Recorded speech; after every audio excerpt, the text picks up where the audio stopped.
ಅದ್ರ ಜೊತೆಗೆ ಇವರು ನಮ್ಮ ಲಾಲ್ ಕೃಷ್ಣ ಅದ್ವಾನಿ ಅವರು ಲಾಹೋರ್ಗೆ ಹೋಗ್ಬಿಟ್ಟು ಮೊಹಮ್ಮದ್ ಅಲಿ ಜಿನ್ನಾ ಅವ್ರ ಮಜಾರ್ಗೆ ಹೋಗ್ಬಿಟ್ಟು ಅಂದರೆ ಸಮಾಧಿಗೆ ಹೋಗ್ಬಿಟ್ಟು ಪ್ರಪಂಚದಲ್ಲಿ ದೊಡ್ಡ ಸೆಕ್ಯುಲರ್ ನಾಯಕ ಅಂತ ಹೊಗಳು ಬಂದ್ರಲ್ಲ. ನಾವ್ಯಾರೂ ಹೇಳಿಲ್ಲ, ಬೆಲೆ ತತ್ರೋದಕ್ಕೆ ಅವರು ನಾವ್ಯಾರೂ ಹೇಳೋದಿಲ್ಲ.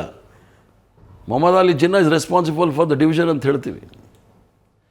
ಸೊ ನಾನು ಹೇಳಿದ ಅರ್ಥ ಏನು ಅಂದರೆ, ಅದೇನೋ ಜಿಂದಾಬಾದ್ ಅಂತ ಕೂಗಿದ್ರು ನೋಡಿ, ಅದಕ್ಕೆ ನಾವು ಸಾಮಾನ್ಯ ಜನಗಳಲ್ಲಿ ಈಗಲೂ ಸಹ ದಕ್ಷಿಣ ಭಾರತದಲ್ಲಿ ಕಮ್ಮಿ, ಉತ್ತರ ಭಾರತದಲ್ಲಿ ಯಾವ ಮುಸ್ಲಿಮ್ಸ್ ಸಂಬಂಧಿಕರು ಪಾಕಿಸ್ತಾನದಲ್ಲಿ ಇದ್ದಾರೆ.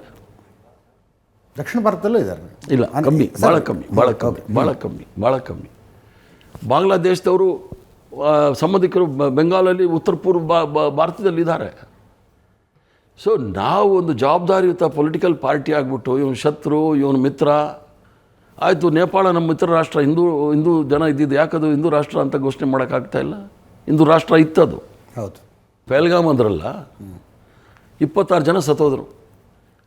ಪಾಕಿಸ್ತಾನ್ ಬಾರ್ಡ್ರಿಂದ ಪಹಲ್ಗಾಮ್ ಬರಬೇಕಂದ್ರೆ ಮಿನಿಮಮ್ 10 ದಿವಸ ಬೇಕು. ಇಂಟೆಲಿಜೆನ್ಸ್ ಏನು ಮಾಡ್ತಾಯಿತ್ತಂತೆ, ಹೊಡೆದ್ಬಿಟ್ಟು ವಾಪಸ್ ಹೊಟ್ಟೋದ್ರು. ಅದೇನೇನು ಹೇಳಿದ್ರಲ್ಲ, ಪ್ಯಾಂಟ್ ಬಿಚ್ಚೆಲ್ಲ ನೋಡಿದ್ರು, ಹೊಡೆದ್ರು ಅಂತ. ವಾಪಸ್ ಹೋದ್ರು, ರಾತ್ರಿನ ಯಾರನ್ನೂ ಹಿಡಿಲಿಲ್ಲ. ಇಡೀ ದೇಶ ಆಕ್ರೋಶವಾಗಿತ್ತು. ನಾನು ಸಹ ಹರಿಯಾಣದಲ್ಲಿ ಒಂದು ಕ್ಯಾಪ್ಟನ್ ತೀರೋಗಿದ್ದವ್ರು ಮನೆಗೆ ಹೋಗಿದ್ದ, ಹೆಣ್ಮಗಳು ಗೋಲ್ಡ್ ನೋಡೋಕ್ಕಾಗಲ್ಲ. 26 ಜನ ಸತ್ತರು ತಾನೆ. ಹಾಗಾದರೂ ಶತ್ರು ರಾಷ್ಟ್ರ ಅಂತ ಘೋಷಣೆ ಮಾಡಬೇಕಲ್ಲ.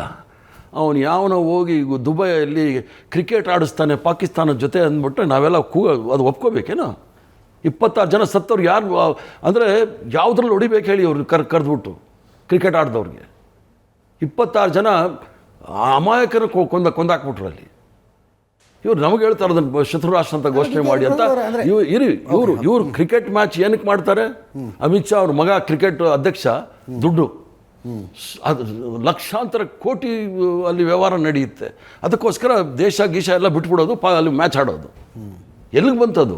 ಅಲ್ಲ, ಪಾಕಿಸ್ತಾನದ ವಿಷಯದಲ್ಲಿ ವಿದೇಶಾಂಗ ನೀತಿ ಹಿಂದಿನ ಸರ್ಕಾರ ವರ್ಸಸ್ ಈಗಿನ ಸರ್ಕಾರ ಕಂಪ್ಯಾರಿಸನ್ ಮಾಡೋದಕ್ಕೆ ಹೋದರೆ, ಹಿಂದಿನ ಸರ್ಕಾರ ಡಾಕ್ಟರ್ ಮನಮೋಹನ್ ಸಿಂಗ್ ರವರು ಹೇಳಿದರು, ಎಲ್ಲಿ ತನಕ ಉಗ್ರವಾದವನ್ನು ಪಾಕಿಸ್ತಾನ ನಿಲ್ಲಿಸೋದಿಲ್ಲ ನಾವು ಅವ್ರ ಹತ್ರ ಮಾತಾಡೋದಿಲ್ಲ ಅಂದರು.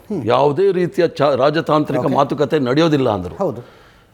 ನವಾಜ್ ಶರೀಫ್ ಅವ್ರ ಮೊಮ್ಮಗಳ ಬರ್ಡೇ ಅಂತ ಹೇಳಿ ಕರೀದೇನೆ ಅಲ್ಲಿ ಹೋಗ್ಬಿಟ್ಟು ಬರ್ಡೇ ಮಾಡ್ಕೊಂಬರೋದು ಯಾವ ರಾಜತಾಂತ್ರಿಕ ನೀತಿ ಸ್ವಾಮಿ? ದ್ವಿಪಕ್ಷೀಯ ಮಾತುಕತೆ ಅಲ್ಲ. ಒಂದು ನಿಮಿಷ, ನಾನು ಅಂದರೆ ದ್ವಿಪಕ್ಷೀಯ ಅಲ್ಲ. ನೀವು ರಾಷ್ಟ್ರ ಇಡೀ ಪ್ರಪಂಚದಲ್ಲಿ ಯಾವುದೇ ಒಬ್ಬ ವ್ಯಕ್ತಿ ಅಧಿಕಾರ ಸ್ವೀಕರಿಸಿದ ಹೊಸದರಲ್ಲಿ ಒಂದು ಸ್ನೇಹ ಹಸ್ತ ಚಾಚುವ ಸಂಪ್ರದಾಯವನ್ನು ಇಟ್ಕೊಂಡು ಬಂದಿದ್ದಾರೆ.